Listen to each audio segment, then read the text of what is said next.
Hello, everyone. Welcome. Thank you for joining us today. My name is Bianca Collins. I'm the curator of public programs for the Fowler Museum at UCLA.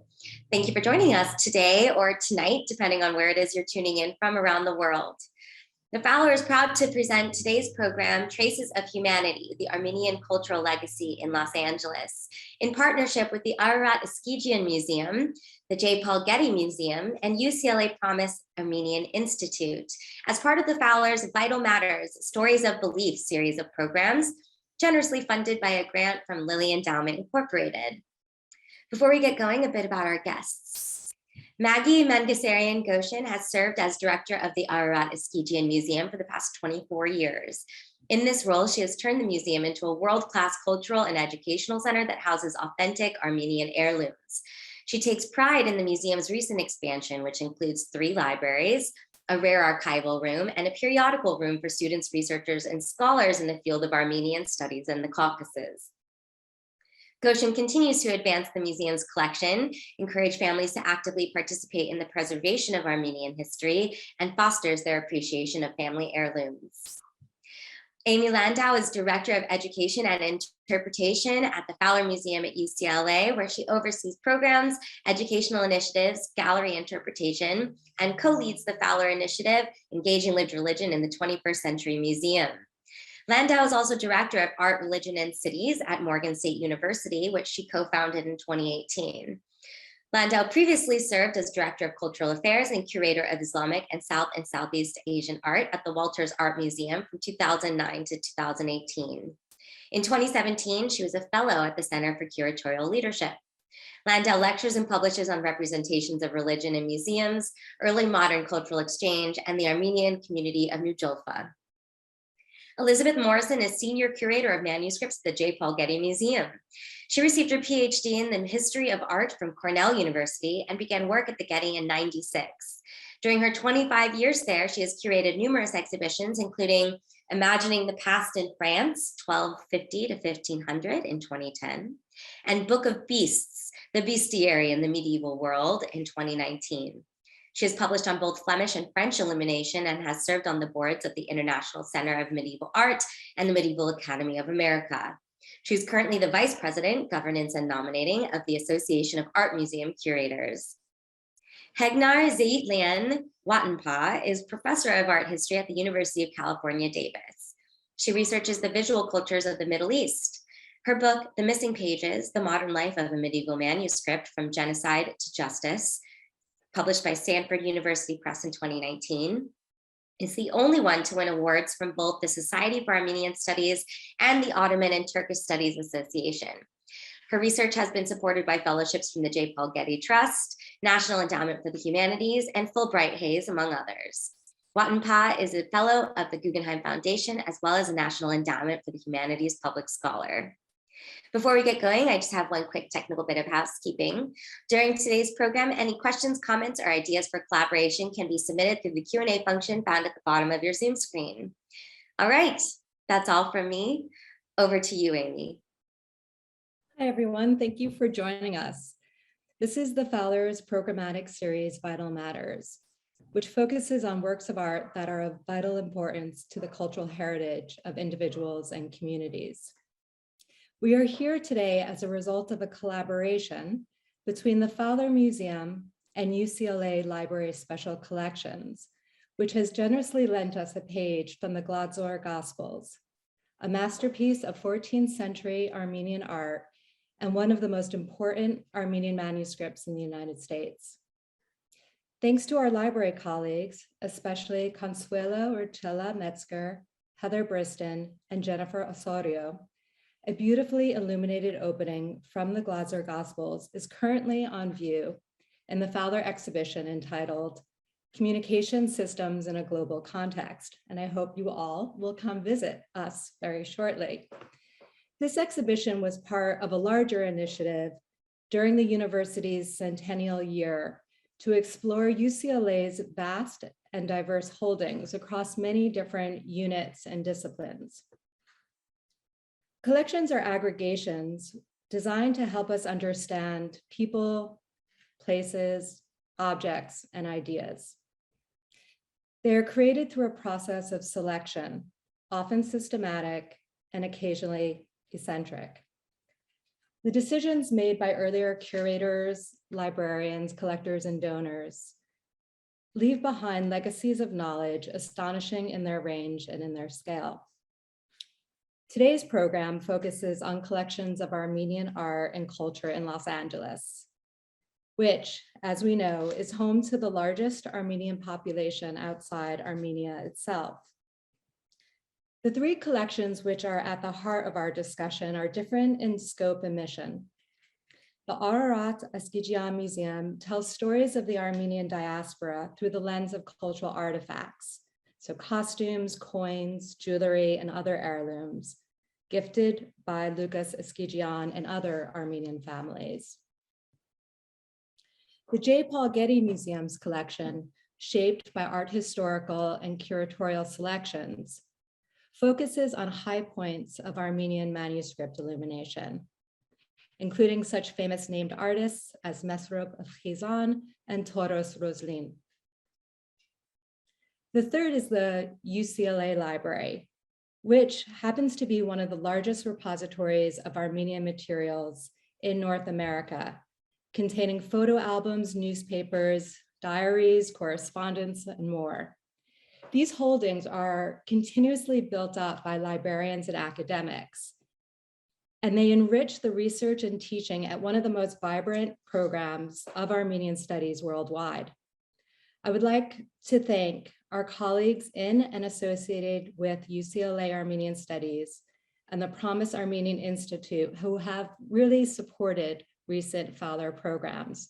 So our special thanks to Anne Karagosian, Sebu Aslanian, Peter Cowie, and many others. The three collections about which we will hear today, they're all invaluable.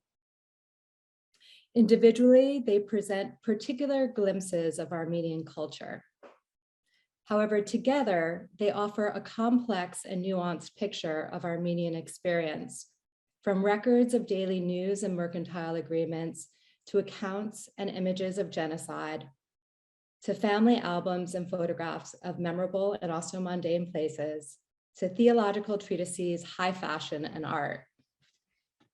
These documents broaden our perspective, and they have the power to continually provide fresh insights into Armenian experiences across time and place. To begin our program today, we invite you on a virtual tour of Armenian holdings at the Getty Museum, the Ararat-Eskijian Museum, and UCLA. After these short videos, our panelists and I, and hopefully with many contributions by our audience today, and there is a very strong audience today, so thank you for showing up, we'll discuss how curatorial and educational institutions can collaborate together in the city we love to honor the inspirational histories of the Armenian diaspora. And with that, we'll move over to the videos.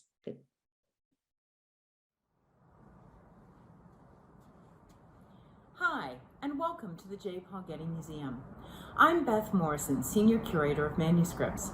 I welcome you to our study room, where I invite you to become a virtual scholar coming into this private space to study our manuscripts. On the table, you see a selection of Armenian objects dating from the 13th to the 17th centuries. Today's program is called Traces of Humanity because it is often in objects like manuscripts that we find the most personal testaments to Armenian individuals over time. These manuscripts were treasured and priceless objects that move with displaced churches and families over the centuries of the Armenian diaspora. Because they were small and portable, they could be carried out of war-torn areas, not suffering the fate of larger artworks such as architecture. It is through these objects that we can follow along with Armenian civilization as it spread to all corners of the globe, not least to Los Angeles, which features one of the largest populations of Armenians outside of Armenia.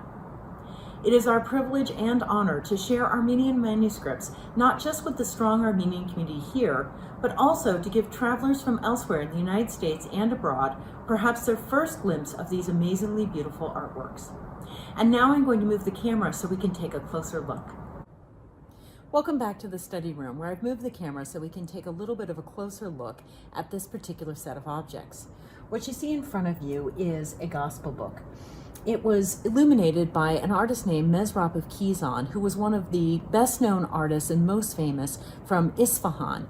Now, Isfahan was a place where Shah Abbas in 1606 had forcibly removed 150,000 Armenians to a place called New Yulfa in the hopes that they would reinvigorate his economy with their knowledge of the silk trade.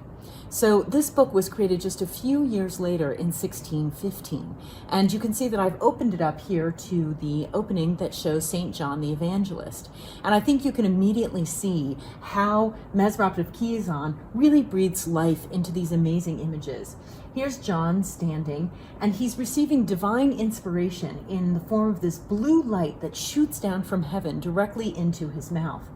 He's surrounded by this pulsating sort of shape of purple light that really is so vital on the page. And you can see his color palette is just amazing in the way that he uses color to bring life to the page. Now, we acquired this in 1983, but at the time we acquired it, it was really only part of a book. The part that you see here is actually the gospel text, but originally, at the beginning of the manuscript, would have been a suite of 16 full-page images that told the story of the life of Christ. Now, the book was probably cut in the 1920s when a dealer removed all 16 of those images in order to sell them one by one for a price that he probably could have gotten for more than the whole. And I can assure you, museums now are scrupulous about only collecting leaves that have not been cut in the recent past from books. So for a long time, nothing was known of where these leaves went. In the 1950s, 4 of them were purchased by the Chester Beatty Library in Dublin. And then another few decades go by until 1985, when my predecessor, Thomas Krenn, found out about this image coming to market. And it shows the baptism of Christ.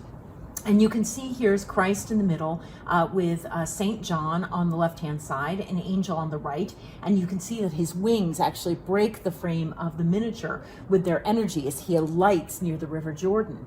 Underneath John, you can see there are 3 fish sort of leaping for joy at the idea of the baptism under his feet. And then under Christ's feet, you can see an animal, a kind of dragony animal known as a vishap, which was a sort of incarnation of evil. And here Christ has vanquished it with his promise of salvation. So this was acquired in 1985, and then more and more decades go by. And then in 1918, I found out about this miniature that was coming up in a Paris auction. And you can see that it actually represents the Virgin and Child with the adoration of the Magi and the adoration of the shepherds. And this miniature has the same color palette, that same kind of vitality. And I don't know if you can quite see it, but there's a shepherd down in the corner playing his flute, and there's some dogs dancing to the music underneath. So Mesrop was really this incredible artist who brought things to life. And it's amazing to be able to acquire miniatures that then are added to the collection that help to tell a more complete story about this object and the story of Armenian manuscripts and their travels over time. We now have 3 miniatures, and the rest of the manuscript, who knows what we could find. In a note at the end of the manuscript, Mesrop-Eskijian actually says, "God gave my feeble body strength to complete this book." And I feel like as curators for the future, we're hoping to complete this book yet again, this time in the modern age. And it just really shows you that these objects are testaments to Armenian culture, and they're still telling their own history as we move through time. By placing these objects in museums for the safety of generations to come and displaying them to the public so that everyone can learn about them, we're continuing to add, I think, to the legacy of Armenian culture for the future. Thanks for allowing me to share this wonderful set of objects with you, and I'm looking forward to the rest of the conversation today.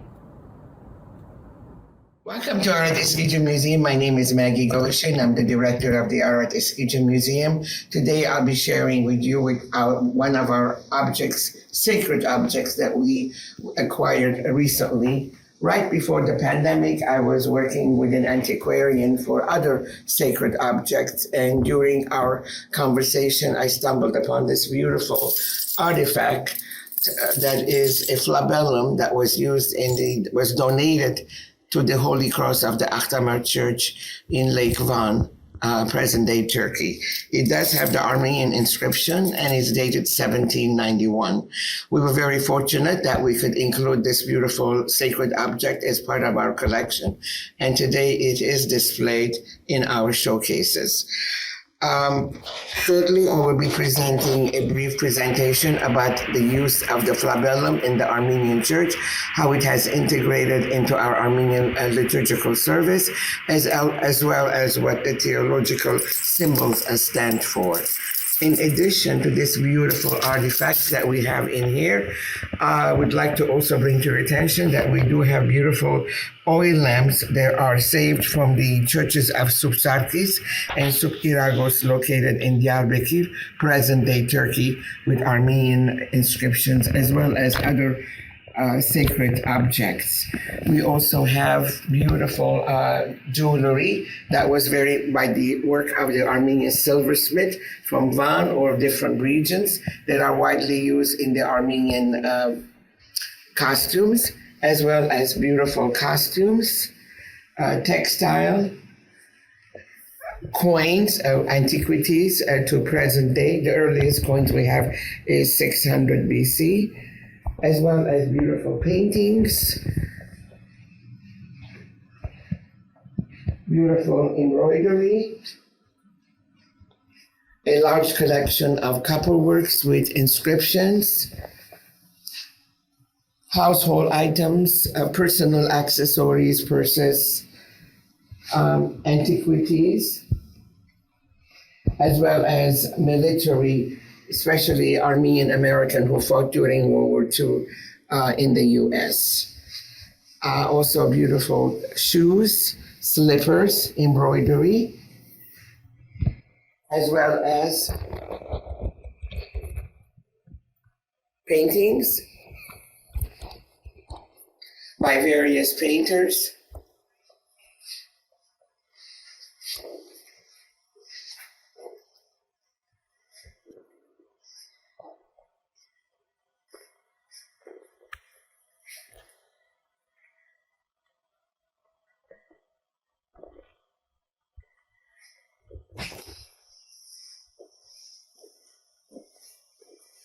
Copperworks, a large collection of copperworks, some for household items with inscription, as well as some for sacred items.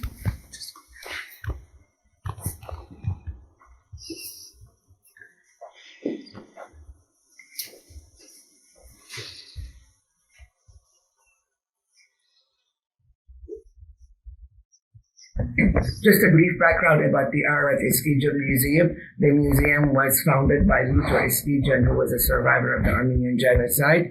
And this was his lifelong dream, to open a repository to house and to preserve the rich heritage of the Armenian people. Since his demise, the Ararat-Eskijian Museum has expanded its collection, and we encourage our community today to contribute historical artifacts and actively participate in the preservation of family history and experiences. We do have a large research library and archives which concentrate concerning the 1950 genocide of the Armenian people and also as well as on the Caucuses. Ararat-Eskijian Museum is a cultural center that presents interpretive exhibitions, literary events, musical programs, plays, as well as public lecture. For those of you who are interested to learn more about the museum or would like to visit, please visit our website at ararat-eskijianmuseum.com, as well as please stay tuned in for our presentation. Thank you. Welcome to the Fowler Museum at UCLA. I am so honored to share with you the Galatzor Gospels. The Galatzor Gospels is the crown jewel of the UCLA Special Collections Library. Now, it is written in the Armenian language, and it's very interesting. One person, one very special holy person, Saint Mesrop Mashtots, in the year 405 current era, had this vision that in order to bring the powers of the Armenian people together, they had to be able to read the holy book in the Armenian language. So he had a divine vision, and he invented the letters of the Armenian alphabet, 38 of them. The Armenians call it their 38 soldiers. In this book, as you can see, some of the letters are in very, very intricate designs representing birds. The Armenian bird lettering is world famous. And because it represents the centuries old culture and tradition of the Armenian people, in the year 2019, UNESCO inscribed it on its list of the world intangible heritage. Now, the Galatzor Gospel will be here at the Fowler Museum until February 27. And I would love if you could come, visit, and add your gaze to it, add your own soul, your patina to its historic pages, and I'll be always here to greet you. Hello, Tarev says. My name is Helnar Wattenpa. I'm a professor of art history at the University of California, Davis, and a UCLA alumna.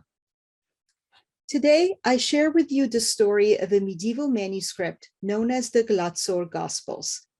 This manuscript is one of the prize holdings of the UCLA Library Department of Special Collections. An extraordinary journey brought the Galatzor Gospels to a large public university.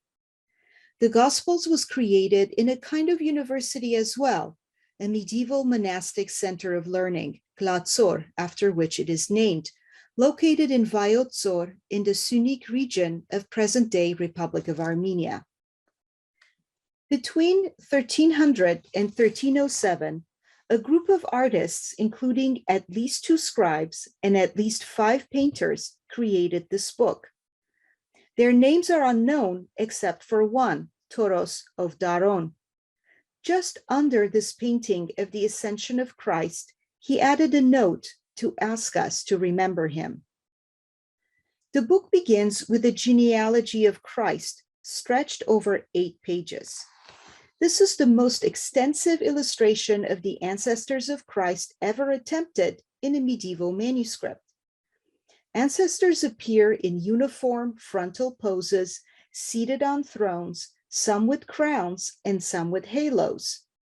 The art historian Thomas Matthews saw this extensive genealogy as a particular preoccupation for the Armenian Church in the 14th century, and suggested that this concern with lineage may have also reflected the prevalence of feudal families in medieval Armenia.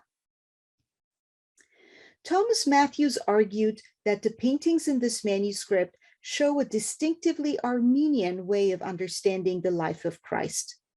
This painting of the wedding feast at Cana, where Christ transformed water into wine, shows the bride and groom wearing crowns, as customary at Armenian weddings.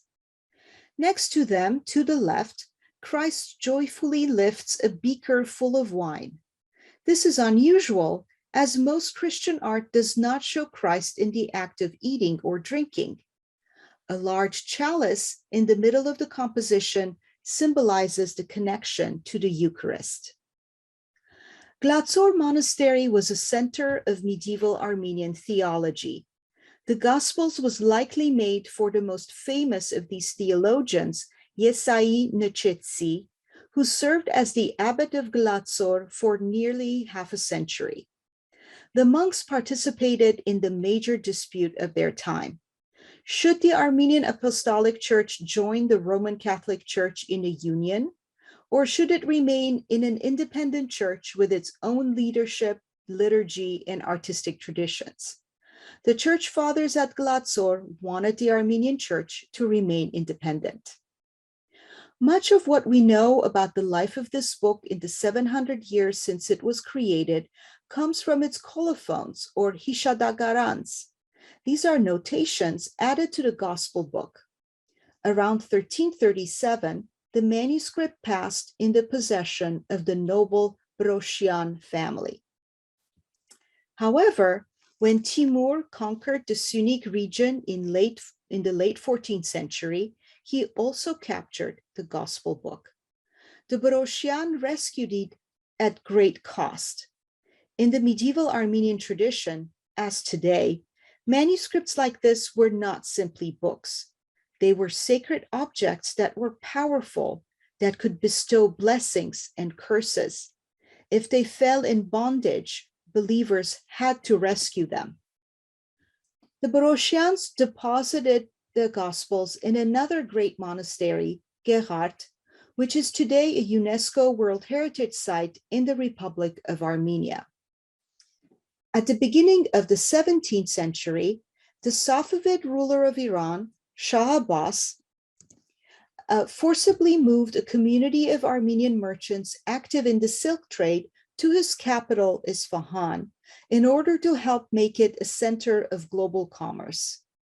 In the hardship of this exile, Armenians brought with them special objects like the Glotzor Gospels and kept it in the Church of St. George in New Julfa, the neighborhood of Isfahan, where they settled. At some point in the 18th century or early 19th century, the manuscript was rebound with a beautiful Persian lacquer binding, highlighting its connection to Iran. By the early 19th century, the congregation of the church donated the book to their priest. At some point before 1935, this man acquired the Galatzor Gospels. Dr. Garo Owen Minassian was a respected physician in Isfahan. He was also a historian and a collector of Armenian and Islamic manuscripts and rare prints. It is possible that Dr. Minassian was given the Glatzor Gospels by one of his patients. In the late 1960s, UCLA was in a period of growth, with a particular interest in the study of the Near and Middle East. Professor Avedis Sanjian, who taught Armenian literature at UCLA, convinced Dr. Minassian to sell his collection. Dr. Minassian agreed, with the exception of one item, which he gave as a gift, the Galatzor Gospels. He was probably mindful of the famous curse in the Gospels, which states, quote, "It is forbidden to sell this Gospels, to divide it, to steal it, or confiscate it. And whoever dares to do this will be judged by God and forever suffer as Satan and all of humanity curse and condemn him," unquote. Generations of scholars and students have studied the materials in the Minassian collection.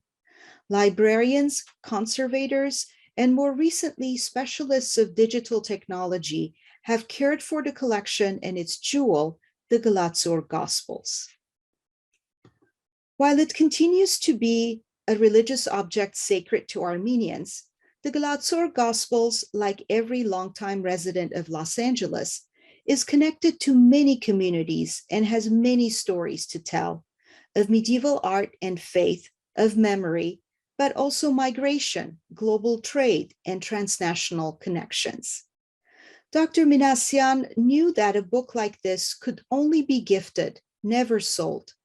I look forward to a conversation with you about how best to celebrate this gift and to share it with broad and diverse audiences. Thank you.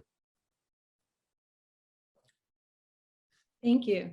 Those videos were fantastic. Thank you for the tours. And I invite you to all turn on your cameras. Hi. So we're brought together today as we're all associated with collections that have Armenian materials in them, 2 Armenians and 2 non-Armenians, and yet we're brought together by our respect for the Armenian cultural heritage. And I just want to thank you for all being here. So the title of today's program, Traces of Humanity, is inspired by the notion that all materials bear traces of individuals who created and used and circulated and safeguarded them. And there's no better testament to this, as you know, than Armenian inscriptions. They really bear and reference all the individuals that held those objects through time. We often encounter in colophons this supplication to remember. In a plural imperative form, it is hishatzek, which is a very, a command to remember. And that we find in the Gladzor Gospels. And there's this beautiful inscription on the Phlabellum that Maggie showed us, which in that inscription says hishatake. It is a memorial too. So it's this very active calling out to remember. And we often interpret these inscriptions, at least in an art historical context, in this, what could be considered narrow parameters, that an individual wishes to be remembered for his, her, their devotion and their piety. And I think we could also interpret this supplication more broadly as encompassing like the full range of human experience. Remember I was here, remember my family, and remember all the accomplishments of my community. And these accomplishments are in the face of migrations, forced migrations, and genocide. So this leads me to the first question for each of you. And I have no expectation of an exhaustive reply. So on the basis of the objects and collections that you introduced us to today, what should we all bear in mind in the city of Los Angeles about the Armenian cultural legacy? And, Maggie, I'd love to start with you and invite Hegnar and Beth to join the conversation. In our situation in the museum, every object that we have, either whether it's sacred or non-sacred, have a story to tell. As you have mentioned, they all, I apologize, they all tell us a story that they had a life, where they came from, they use it in their daily life. And what's the best of it in our museum, that our visitors are diverse because we are in a very strong Hispanic community. We have many students that come in, and then they see similarities in their culture and how we have similarities and differences, and then we begin a discussion with them. So this is what Mr. Eskijian's lifelong dream was. He was a very eclectic man. He did not only collect Armenian objects, but he also collected non-Armenian objects because he valued them for their beauty and for their similarities. Thank you, Maggie. Amy, thank you so much for putting together this program and for initiating this conversation so thoughtfully. When I was doing research for this program, I learned something I didn't know. I learned that a prayer that we use in the Armenian church every Sunday in Glendale or Hollywood was composed at Glatzor. So it was part of a living faith tradition across time. So there's a very deep continuity in terms of the faith community. But Los Angeles is very unique because of all of its communities, but the Armenian community is so diverse. It is so global. The Armenian community of Los Angeles is so global. And there's a very strong connection with the large presence of Armenians from Iran, probably descendants of people who celebrated the liturgy at Surkevork Church in New Julfa with the Galatzor Gospels back in Isfahan. So there's that connection, but really the Armenian community in Los Angeles and California generally has a very complex history, has many connections. There have been Armenians here since the late 19th century. So it is both, there's both a sense of deep continuity over time, over the centuries, but also tremendous connections that go in all kinds of directions and towards all parts of the world, different languages. And I also want to say, this is important to me, the Galatzor Gospels is a religious object, but it is also an object that is welcoming to people who do not espouse a faith. So it has wonderful possibilities of communicating what has been important to humans across time and what has been important to express through art and through words across time. And I just, like to build on what Hegnar said, in that I'm just so honored to be here with my fellow panelists today. And I think that this is such a wonderful topic to take on, specifically because, as you said, Amy, there's something wonderful about Los Angeles and the strength of the Armenian community here. But I think what our different institutions offer, UCLA, the Fowler, Maggie's wonderful museum, the Getty, is different entry points into understanding Armenian culture and viewing it from different perspectives. They all serve the public in different ways. And when you come to the Getty, we really celebrate the artistic achievements of medieval Armenia. And, I'm just very honored to be the curator of manuscripts over here. We're not too far away from the Fowler, and to be able to share these objects with the public, because in terms of an art museum, manuscripts from Armenia are an incredibly important part of the history of the Middle Ages in a global sense, for the objects that were created, how they were utilized. And by providing exhibitions where we get to show these objects, we really have the best record of what medieval Armenian art is about, because unfortunately, so many other types of artistic heritage from Armenia have been destroyed over time. And so we're able to tell this sort of lovely story about medieval Armenia from the 13th century to the 17th century. And then when you go to UCLA, like you said, you've got all these amazing personal accounts of Armenian heritage. And then you go to Maggie's museum and you can see all of these sort of cultural artifacts that families themselves have traveled with over time.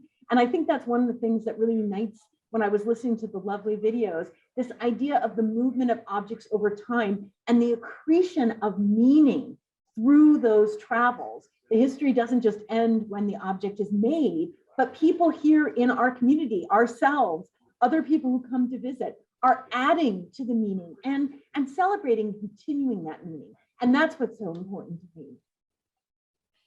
Yeah, and that's also what Gassia was bringing up too, to add to the patina as the object is in the museum and the visitor, and it's this constant creation of culture within the museum itself. And I'm really interested in how the patron and his or her intentions sort of frame what these collections look like today.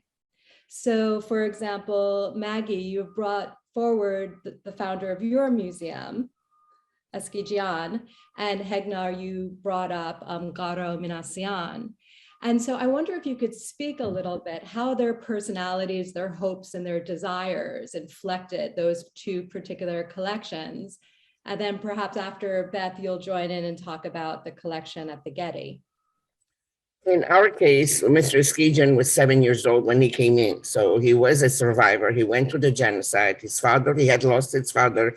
He said to me when I knew him quite a while, and he said as he was coming in the third-class ship, he was looking at people that had their bundles with them, and everybody was opening and mesmerizing or enjoying what they were able to save with them.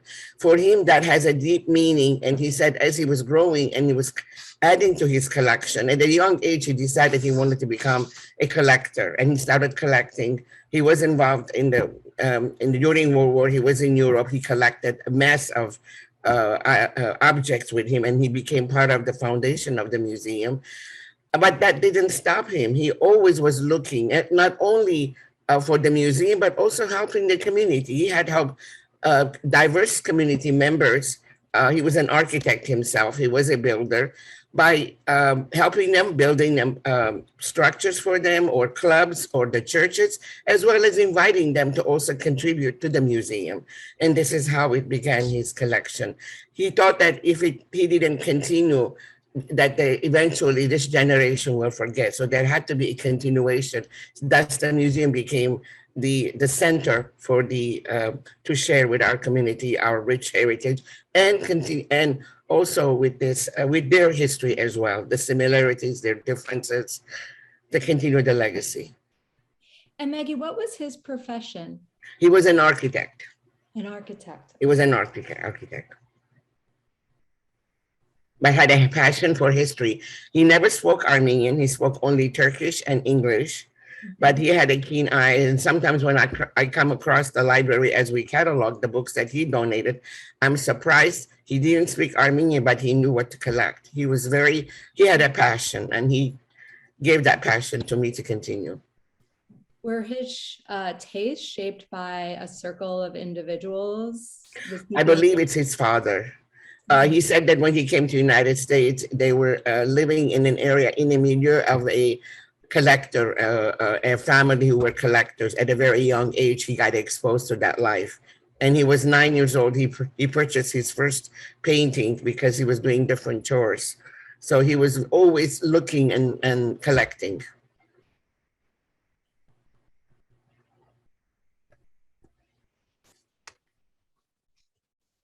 I'm sorry. One of the things I love about going to the Ararat-Eskijian Museum is that there are objects there that, so recently were used by people. They were in people's homes. They were part of their lives.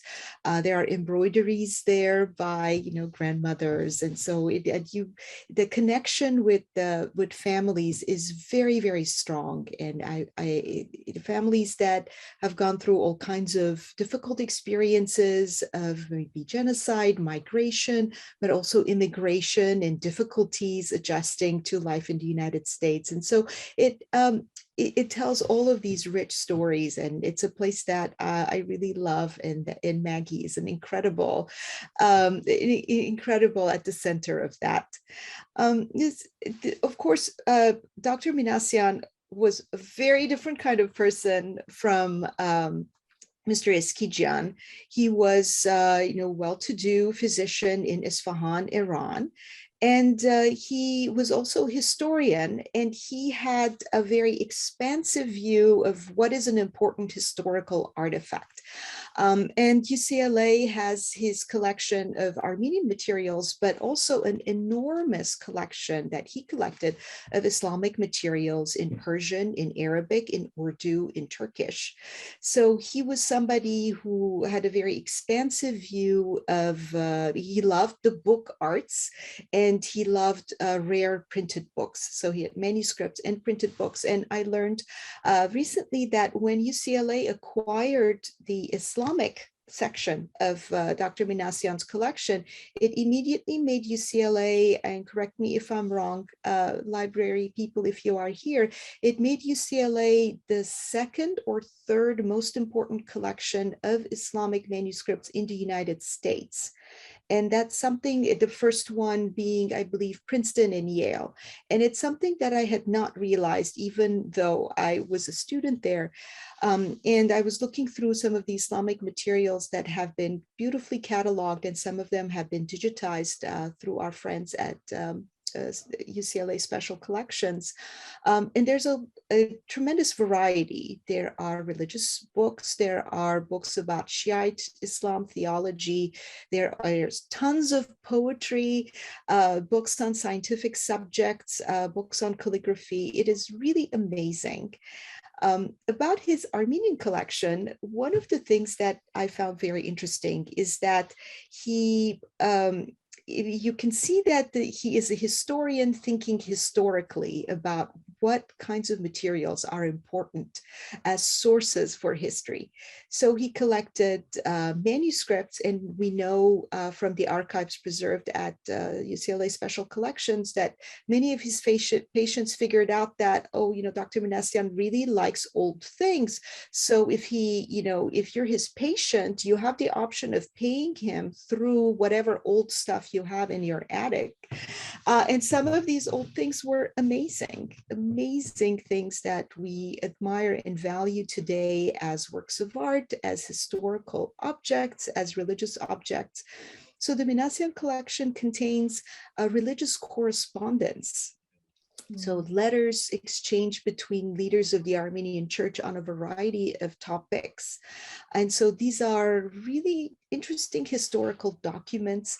And so the collection being in a library, a university library, is very significant because one of the primary missions is education, the teaching of students and training students in Armenian history, Middle Eastern history, philology, and also how to care for archivists, how to care for library items. And I know that Professor Sebu Aslanyan, as Amy mentioned, who's professor of history at UCLA, holds classes for his students in the special collections classroom where they work with those materials. So it's a collection that is has been used by generations of students, and but is still revealing its secrets. It is really, really extensive, and it's really quite incredible how much Dr. Mangassarian collected. And we're so fortunate that all this is here. And thanks to the work of librarians and the process of digitization, much of this material is available online to study for anyone around the world. Mm-hmm. Yeah, I definitely want to return back to that possibility that digitization offers, particularly when it comes to the field of manuscripts, which unfortunately many have been disbound. I also want to pause a bit and think about the relationship between Mangassarian and other Armenian collectors who have formed the foundation of some fantastic American collections, museums, and universities, as you know, both in the field of Armenian studies and Islamic studies, which is Kevorkian and Kalikian, for example. I know this is an interest of many on this panel, and so I just want to open up the floor about that and what avenues of research these conversations provide. Well, I mean, I'll jump in. I think this is a really interesting subject that is attracting a lot of attention now from researchers or art historians or historians. It's a really interesting moment in the 20s and 30s where we do have the emergence of these really international art dealers who happen to be Armenian, and not all of them, but many of them are from the city of Kayseri in present-day Turkey. I don't know why that is.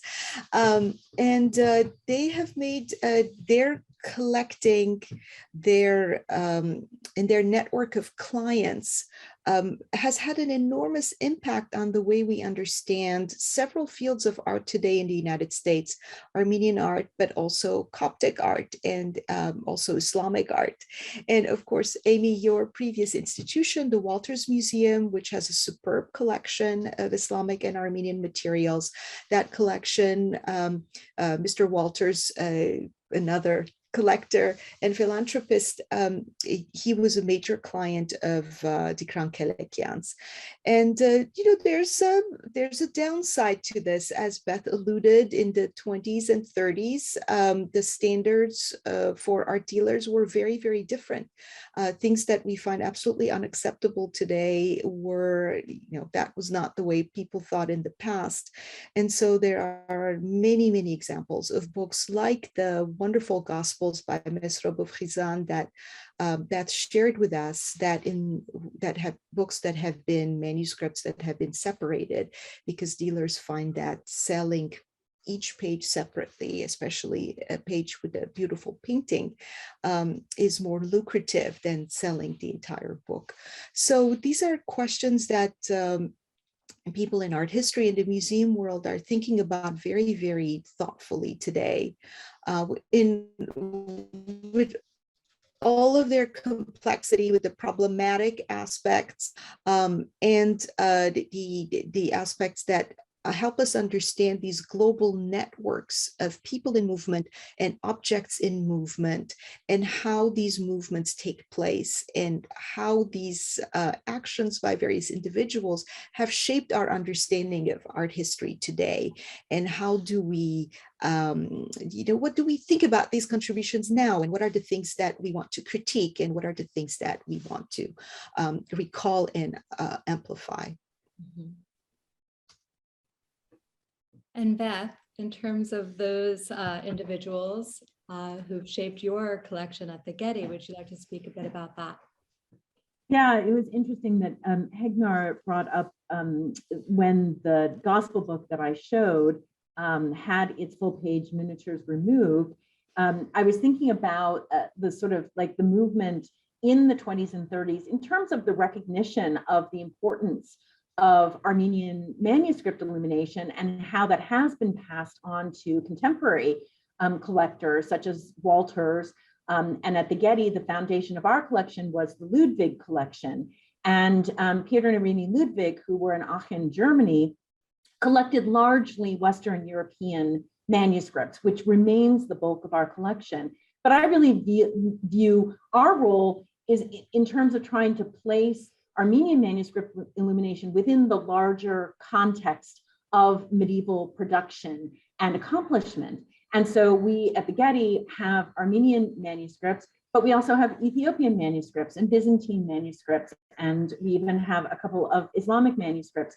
And by putting them sort of in conversation with each other, you can see both the things that are significant and unique to Armenian manuscript illumination, and then how they sort of talk with and have stylistic conversations with other kinds of manuscripts that people, especially in places like New Julfa, were exposed to. And you can see the change in manuscript illumination as they came into closer contact with some of these other cultures. But it was really, as I said, in the 1920s and 30s, when others, sort of outside Armenia, started to really, it was almost a revelation about the beauty and importance of these manuscripts. And so the one that I showed a little bit earlier, and I saw in the questions that, I'm sorry that the video was a little bit blurry, but all of the illuminations are available on our website. And I did post one so that you can click on it and see it in depth.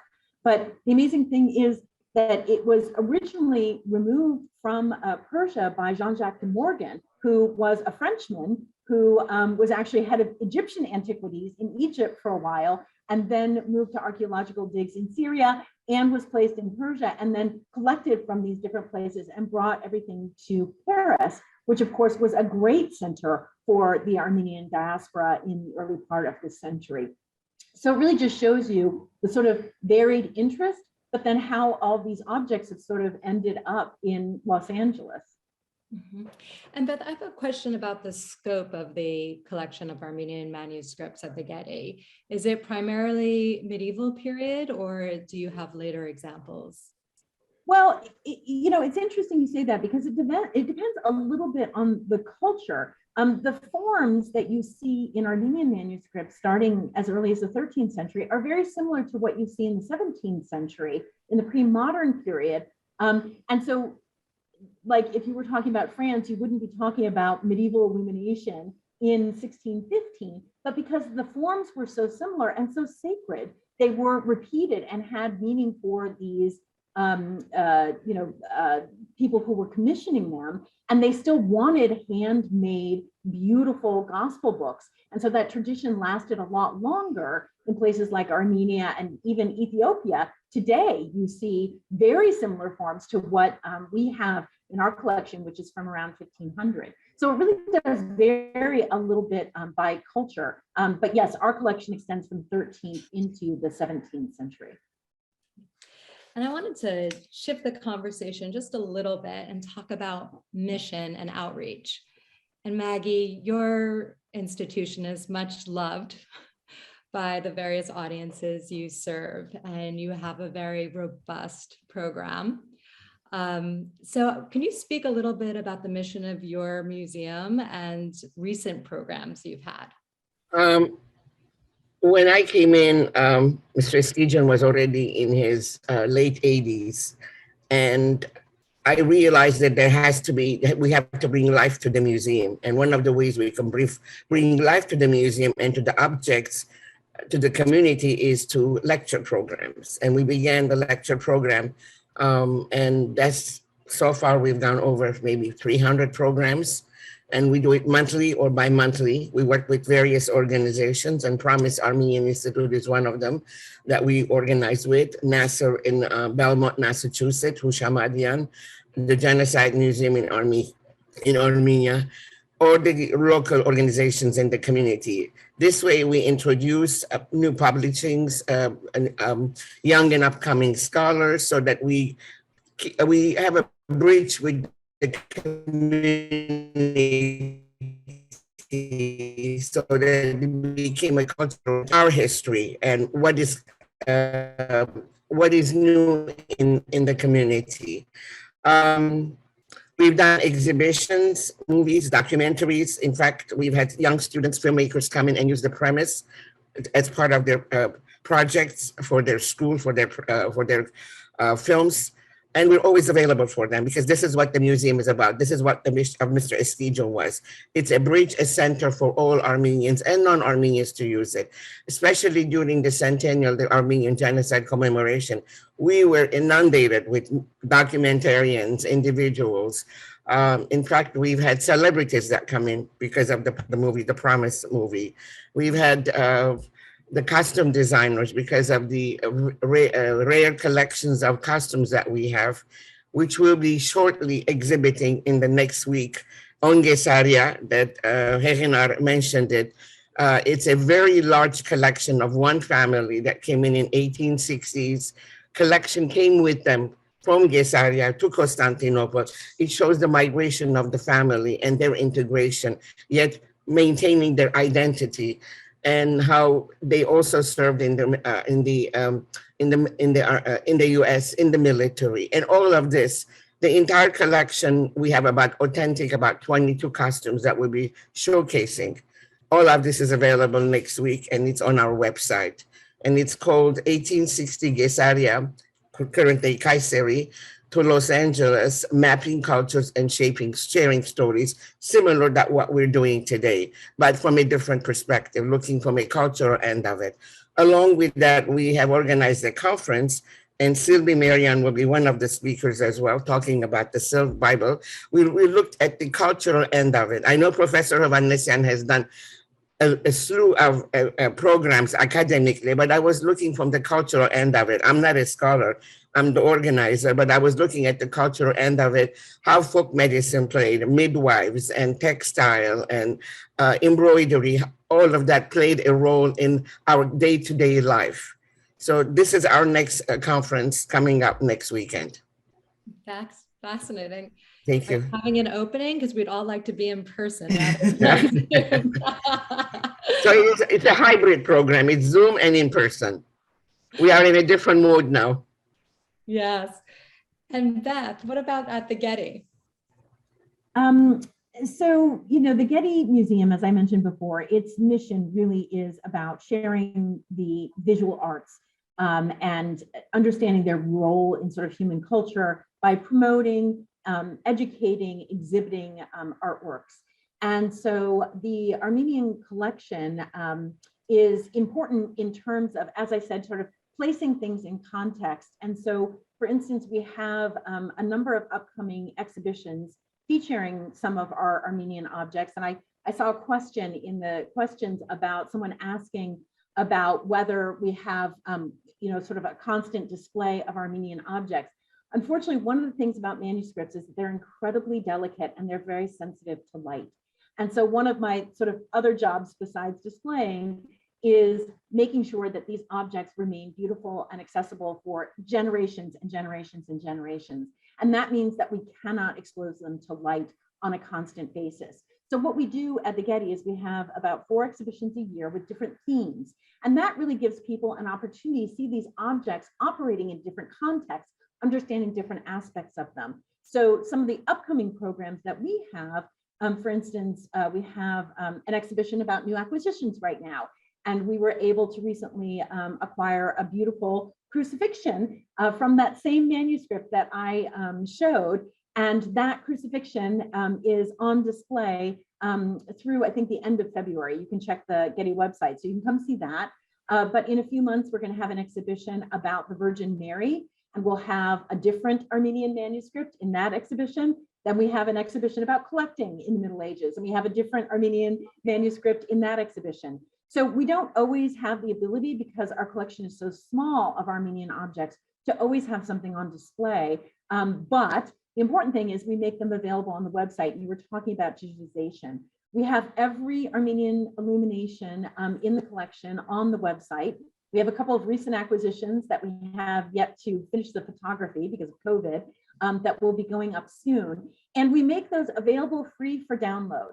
So anybody can download those images at an incredibly high resolution, study them, publish them, value them as religious, imagery. In any way, we want to encourage people to enjoy these objects. And of course, we have publications. So we just lent 4 Armenian objects, I think, to the big Armenia exhibition that they did at the Metropolitan Museum just before COVID. We published an article by Sylvie Marion, who has been a fabulous tutor for me, along with Helen Evans, learning about this heritage that is not mine and these beautiful objects. We published an essay of hers in a book done by a colleague just a couple of years ago. So we really do try to reach out. I myself am always happy to talk about Armenian objects. I've spoken at the Grand Library in Glendale. Just this week, I spoke for the National Association of Armenian Studies and Research. So I just want to make these objects as available, accessible, because they deserve to be known. They deserve to be studied. And I think it's a wonderful resource here in Los Angeles. And pausing right now on digitization and collaboration and education and access, maybe we could think together, because there are so many fantastic Armenian manuscripts that have been digitized thanks to UCLA Library, with the Gladzor being digitized, and the digitization at the Getty, and of course at the Walters Art Museum, among others. So now we have these digital assets, and now we ask, what do we do with them to bring them into our classrooms and to other spaces for education? And so, Hegnar, I'm wondering, in your role as professor at UC Davis, what do you imagine in terms of using these digital resources? Well, first I want to, do a shout out to the librarians and archivists and the digitization professionals for everything that they've done. It is not easy. It's not a straightforward thing. Oh, you don't just take a picture of it. It takes an enormous amount of thought and planning and thinking about the experience on the screen versus the actual experience of looking at a book. And, I'm not a digital humanities person, but I know enough to appreciate the enormity of the thought and planning and technical knowledge that goes into this. I just want to acknowledge that. And if I may, in the chat, Dr. Rubina Pirumian, it reminds me that one of the people that I should remember who was an early cataloger of the Mangassarian collection was the longtime librarian for Armenian and Greek languages at UCLA, Gia Ayvazian, who passed away this week. And if I can be a little bit personal, when I was an undergraduate, I was her assistant, and I was a terrible assistant. I doubt that. Gia was a brilliant person. She was an uncompromising perfectionist. Working with her, I really got a sense of what the labor and creativity of librarians is. And it's almost hidden from view. One of the things that I would like to invite all of us to think about is the work of librarians and archivists. And since we're all concerned about a part of the world where we have a lot of heritage in danger in the past as today, Librarians and archivists are also defenders of cultural heritage. They are human rights heroes. And in all places all around the world, from Mali to Syria to Iraq to Nagorno-Karabakh, these are the people who on the ground are caring for and protecting our most important cultural assets. So I just want to acknowledge that labor, which is so often invisible. So in my classroom as a professor of art history, it's great to have access to these incredible resources of digitization for teaching, because you can, these images are free to download thanks to things like the Getty's Open Access program, which is really, really incredible, has completely transformed my teaching. High quality images that you can zoom in and really think about the way the artwork is made. You can almost see the hand of the painter. It has made a tremendous difference in the way I teach art history. But I also always remind my students that, in the Middle Ages, these medieval artists did not have access to digital technology. They didn't even have electricity. So the way they saw their work was very, very different in very real ways than the way we are able to see it. So it's something to think about. And also, as through digital technology, we have access to an encyclopedic range of artworks that we can compare and contrast at the same time. We can bring both of them on our screen, objects that are of different scales, located in different places. But in the Middle Ages, you only had access to whatever was in the scriptorium where you worked. And so it's important to think about maybe how ideas about images and image making were transmitted. Was some of it transmitted verbally? There's a lot of work in art history right now about these issues, and it's really interesting and brings up all kinds of questions. Mm-hmm. Yeah, also thinking about, which you have all spoke so eloquently on, the ethics of the preservation and the display, for example, of manuscripts. And I could see a wonderful class with partners in LA and elsewhere to think about what are the ethics of preserving and displaying manuscripts, particularly as the Gladzor Gospel, which is now disbound, will be rebound, particularly to avoid the curse. And what are the opportunities? What are the opportunities to think through the disbinding and binding, and what to do with the binding, for example? There's so many questions there that I think would be fascinating for students. I really the questions are piling up. We have a wonderful, very engaged audience, and we thank you all for your questions. So I'll start with one. And this individual asked, can you say more about collaboration across the different institutions?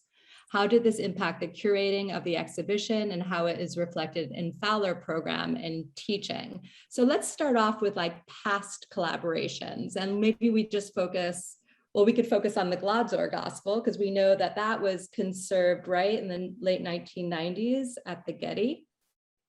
Beth? Yes, and we had the wonderful opportunity to show the entire, well, not the entire manuscript, many, many pages of the manuscript. So yes, thank you. please run out and buy it. And that conservation work was done between using UCLA and our really amazing conservator, Nancy Turner, who is probably the foremost scholar, basically, of manuscripts in the world, and in terms of manuscript conservation, and did a lot of the work. And it was a very careful collaboration between the Getty and UCLA that then resulted in this wonderful publication and also this exhibition, so that people could see many, many pages from the manuscript at once. And you were talking about the sort of ethics of conservation, the ethics of what we collect. But I think there's also ethics about digitization, because I really do feel like it's the responsibility of institutions, as UCLA and the Getty have done, to make these images available. And I just wanted to say that it sort of went to the nth degree when I was being introduced to Armenian manuscripts. I had the great privilege to go to Yerevan and visit the Matanaran, and they have done such, they really take digitization as an ethical responsibility to digitize tens of thousands of Armenian manuscripts and make them available on their website.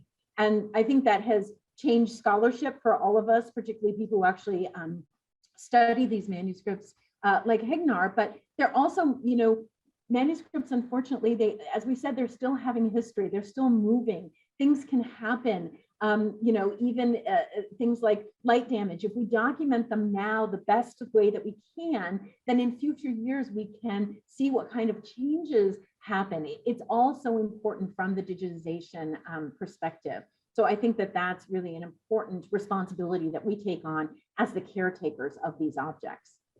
Mm-hmm. And also a special shout out to all those foundations and individuals who support those digitization projects like IMLS. These are costly endeavors, and there's a lot of generosity behind that activity. And with that, I would also like to give a shout out to one of our colleagues at UCLA, Christopher Gilman, who is working with his colleagues to digitize UCLA collections so they're available to feed UCLA campus classes. So that's an exciting project too. I want to return back to the questions. And we have one individual who says, super excited to be here, wondering how Armenians contextualize Los Angeles. Is it regarded a haven, a land of the dispossessed, a contested site or space for gaining liberation? And what a great question. Right, Shat Shurov. That's a great question. Wow. Well, I'm very interested in what Maggie would have to say, but I think you probably have the entire range of options, because the Armenian communities that have made the Los Angeles area their home are so diverse. For some, Los Angeles is a place of opportunity. For others, it's a place of exile because they can't go back to their homelands in Iran or present-day Turkey. For some, it's a place of difficulty, a difficult adjustment. For others, it's a place where one can reinvent themselves. So there's really the whole range, and I think you can see some of that in the collections at the Ararat-Eskijian Museum. So the Ararat-Eskijian Museum, to me, also tells the story of immigration, of an American experience, right? You have those incredible uniforms of servicemen who come from in the U.S. military, who come from Armenian families. And so it really is a very complicated and rich story. Yeah. Maggie, do you want to Yes, sure, definitely. I echo, because Mr. Eskijian himself was a military man. He was under General Patton's army, so he was very patriotic. So this is what he passed on to me, and I have a very large collection on Armenian Americans who have fought, and that's my dream, is if our repository can expand so we can add to it. But as you said, it's so diverse, the culture, because Armenians come from diverse parts of the world. Some of them, when they come in, they can see the similarities, objects that they use, and some of them are not familiar because, oh, in Iran, we have it differently, or the wording is different, but yet the object has been used with them. So we kind of become the hub for all the Armenians. The objects tell their stories, whether you come in from Iraq, from Iran, from Armenia, or Syria, or Lebanon.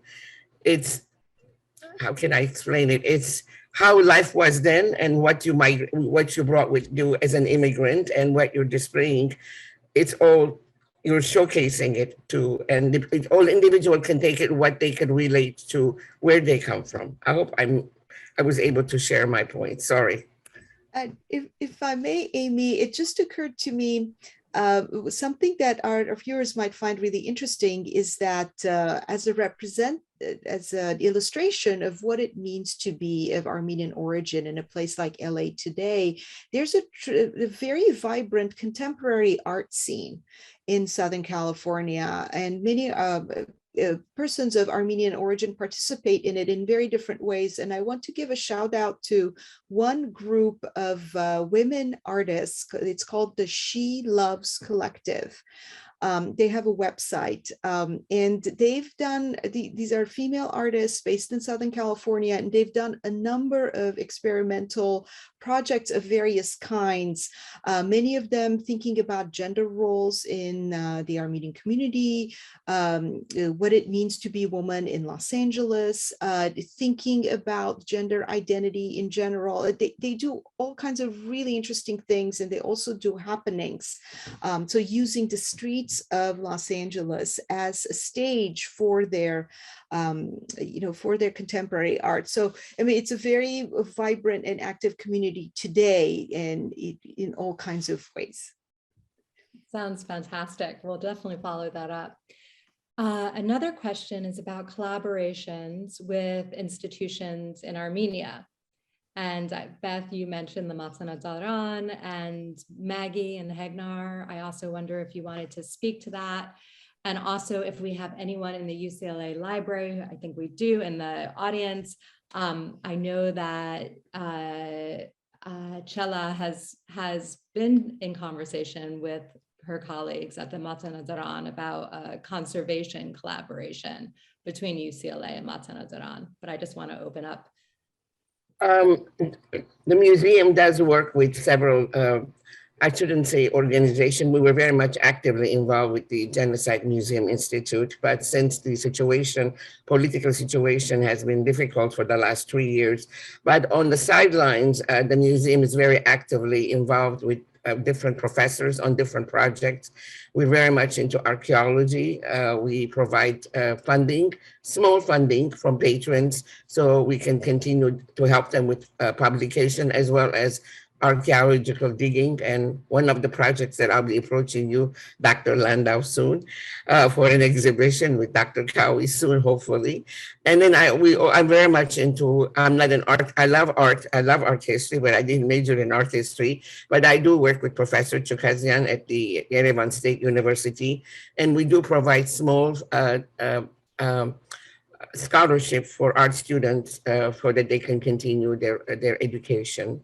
And we've sponsored several programs within our own means that we help them.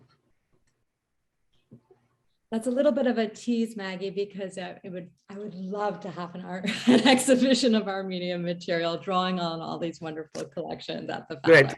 Okay. We paved the way then. Hegnar, would you like to add to that? Well, my involvement with Armenian institutions primarily has been as a researcher working in archives and collections and building a network of colleagues.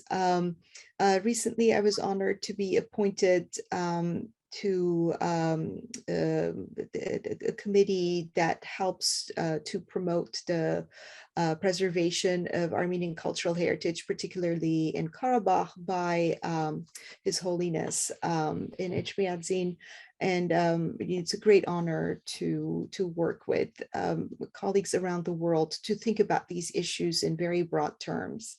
About collaborations, I'm so glad we're having this conversation today, because I hope it will spark the kinds of ideas that Maggie was just talking about. And those kinds of collaborations can happen on a grand scale, or they can happen on a small scale. And sometimes even small engagements can produce, it can be the spark that really changes somebody's way of thinking, introduce new ideas. So yeah, I hope that the audience members also join us and come up with ideas and projects and become active participants in deepening our understanding of Armenian cultural heritage in Los Angeles and its links and connections to many communities, both deeply rooted in a place like Los Angeles, but also with its global connections. Yeah, and that relates to a comment and question. And the individual writes, how did this Armenian infrastructure begin to exist in Los Angeles? I wholly support Maggie Goschin's statement about LA being diverse. I'm a proud Latinx person who relates to some extent with the Armenian struggle. I'm enjoying this presentation so much. So maybe here that also gives us pause in terms of what are those themes and what are those issues that we know different communities in our city could relate to.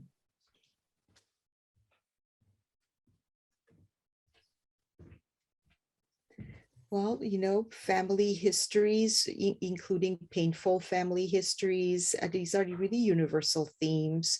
Displacement, genocide. I mean, Los Angeles is a place where terrible things have happened in terms of confiscation of the land of the native people. So there is that that sense of a commonality of that kind of experience. But I think there's also all kinds of connections to be made in terms of the importance of art, not just in and of itself as a beautiful and historically important object, but as art as an object that sparks things in the present, that inspires creativity in the present, that inspires conversations, that illuminates, that promotes education and connection between people and understanding of various kinds of experiences. So to me, that Armenian art is important in and of itself because that's what I study. But as an educator, I'm very mindful of understanding these universal themes in all of their different manifestations, each of which is complex and interesting in its own right.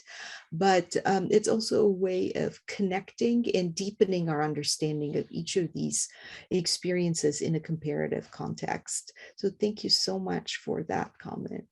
Yeah, thank you. Yeah, and I just wanted to add that, I didn't know anything about Armenian illumination and very little about Armenian history before coming to Los Angeles and being embedded in this community. And it's been such a wonderful experience to me to have the opportunity to go to Yerevan and see Armenian illumination there, and to go out. I just went out, I don't know, it was a couple of weeks ago, I think, Maggie, to meet with you and see your museum. And now I have this wonderful relationship with Hegnar because of the objects in our collection. And so it's those kind of personal connections, I think, that help you understand your own city better. I'm not a person of Armenian heritage, but I'm so eager to learn. And that's exactly what we're hoping to do by showing Armenian manuscripts and other objects at UCLA. And that's what I'm hoping it does, is inspire curiosity. Mm-hmm. And also it's that in one way we could think of Armenian material for those who don't know the language as being inaccessible, but as we're all saying, there's so many points of access to discuss them. And I really am hard pressed to think of any other cultural tradition which has like so much of a life. And when we talk about like the cultural biography of objects or the agency of objects, like the Armenian material with like so many mentions of names and like the rich histories that pour out of the colophons, which are atypical, one could say, in the manuscript tradition, and that they go on for pages. They're so human. And like, it's not just about patronage or piety, but it's about sorrows and hopes and travel. And I'm really hard pressed to think of another cultural tradition that has such that aspect of humanity, and feel so fortunate, one, to live in Los Angeles, Beth, as you say, and surrounded by these amazing cultural institutions that are really being very introspective in terms of past activities and approaches, and thinking about what we could do, and particularly at this time when there is budget constraints, and what we can do in terms of working together to create collaborations and really strong projects to bring these histories to the fore. And with that, there's always that important aspect of how do we bring them in our K-12 classrooms? So Maggie, I'm wondering, with you were talking about visits to your museum, and do you have K-12 classes coming into the museum? We do, yeah, we do have a special program that we have prepared years ago by a UCLA graduate who had mentored me when I was just a rookie, and I'm still a rookie there. And we have a scavenger hunt for different age groups. My challenge came in when I had a little Jewish student from a pre-kindergarten, and they asked me questions and I couldn't answer. And they were 6 years old. And I said to myself, I can't give them anything they can, because the scavenger hunt for them is to find the objects and then relate to, so they can connect. And then I remembered I could do pictorial. I could put the pictures and they can relate the pictures. And it has worked great because we are very small, our repository. I mean, we have a lot to offer, but the space is small. When you have 40 students coming from an Armenian school, you cannot control them. So scavenger hunt was one of the ways that we were able to connect them to the items by questions, depending from their age group, their middle school, high school, or college. I mean, of course, the questions are different. And that way they are related. And then we do show and tell some of the objects. They don't know what they are. And then we have from Project Save Archives, beautiful blown pictures of Armenian families, how they dressed up, how the costumes were, how they changed, the assimilation, the migration, all of that is part of our program. And we work ahead of time with the teacher before the students come in. But because of the pandemic, it hasn't happened for the last 3 years. And we even have college students that come in and they do their class session. They have to pick an object from the museum and write about it, whether they in English or in Armenian. There are a lot of non-Armenian who take classes on Armenian subjects. And then I usually have a professor to give a presentation to kind of give them a better perspective about the object as well as the history. So that's one of the ways that we reach out. Of course, the lecture series, the exhibitions, that's ongoing, because otherwise the museum has no life. You need to bring life to the museum. Back to you, Amy. Absolutely. Anyone want to add to that? So we have some other questions. And so Hegnar, we have an individual who would like to know what prayers from the Gladzor Gospels that you mentioned. Surpastvat, Surpiev Hazor, Surpiev Anmah. Do you remember that section of the Armenian liturgy? It has a name that is escaping me right now, but I just learned that it was created, composed by Yesai Nechetsi in Galatzor. So this was something, thank you, Amy, for inviting me to participate in this program, because there were so many aspects of the Armenian liturgy and Armenian theology in the 14th century that I had not understood. And this was an opportunity for me to understand that. And yeah, I was very moved by these continuities, I have to say. Thank you. Thank you. Well, everyone, we've just about run out of time. This was such an amazing hour and a half. I thank you all so much for the time and energy you put into making these videos and really sharing the extent of the work that you guys are all doing to keep Armenian culture alive and well. So thank you very much. Thank you, Dr. Landau. Thank you all. Thank you. Thank you all. And I look forward to one. We have some questions about making some of the chat available, and there were resources shared. So the Fowler team will put their minds together and figure out how we might be able to do that. And we'll definitely share the chat with our panelists. And I look forward to the future, and hope we could think together again with others at the table to think about what we could do to serve the Armenian communities here. So Thank you. Very much Thank you.